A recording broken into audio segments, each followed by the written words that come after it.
উদয়পুরের রাজা বলবান সিং প্রতিদিন তার দরবারে ভিখারিদের দান দিতেন। ভিখারিরা দান নেওয়ার পর রাজার জয়ধ্বনি করত, যা রাজার শুনতে খুবই ভালো লাগত। ভিখারিদের মধ্যে দুজন ভিখারি ছিল, রামু এবং কানাই। তারা প্রতিদিনই একসঙ্গে ভিক্ষা নিতে আসত, তাই তাদেরকে রাজা চিনতেন।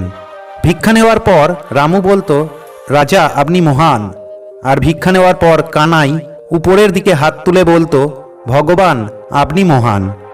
কানাইয়ের মুখে রাজার জয়ধ্বনি না শুনে রাজার রাগ হতো। তিনি কানাইকে শিক্ষা দেওয়ার পরিকল্পনা করলেন।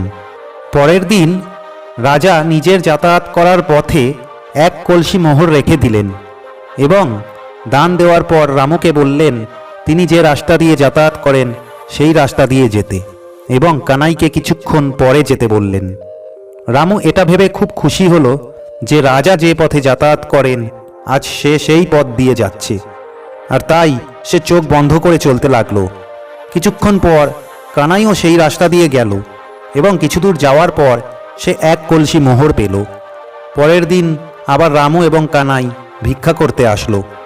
রাজা তাদের দুজনের কাছ থেকে আগের দিনের রাস্তার অভিজ্ঞতা সম্পর্কে জানতে চাইল। রামু খুব খুশি হয়ে বলল তার সৌভাগ্য যে রাজা যে রাস্তা দিয়ে হাঁটেন সেই রাস্তা দিয়ে তাকে হাঁটতে দিয়েছেন, আর তাই সে চোখ বন্ধ করে রাস্তা দিয়ে হেঁটেছে। আর কানাই বলল সে খুব ভাগ্যবান ছিল, রাস্তায় যেতে যেতে সে এক কলসি মোহর পেয়েছে। কানাই উপরের দিকে হাত তুলে বলতো, ভগবান আপনি মহান।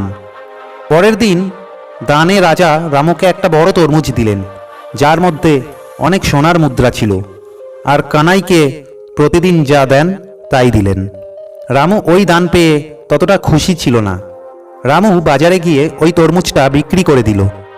কানাই বাড়ি যাওয়ার সময় ভাবল বাড়িতে কিছু খাওয়ার নেই, তাই সে বাজারে গিয়ে একটা তরমুজ কিনে নিয়ে গেল।